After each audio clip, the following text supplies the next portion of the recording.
Sometimes you wouldn't like to use the VoiceScan app. In this case, you can simply disable VoiceScan feature.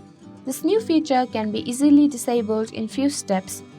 Hello everyone, welcome to Online Help Guide. Today in this video, I am going to show you how to disable VoiceScan on Snapchat. So without any further ado, let's get started.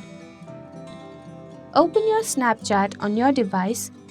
Click on the profile icon at the top left of your screen. Tap on Settings icon at the top right of your screen. On the Settings page, scroll downwards. Under My Account, tap on VoiceScan. Move the toggle bar of VoiceScan to left. There you go, the simple steps will show you how to disable VoiceScan on Snapchat. Thank you for watching Online Help Guide. Hope this video was helpful. If it was, then hit the like button and comment down if you have any questions or feedback. Also, if you are new to our channel, subscribe and hit the bell icon so that you don't miss our upcoming videos.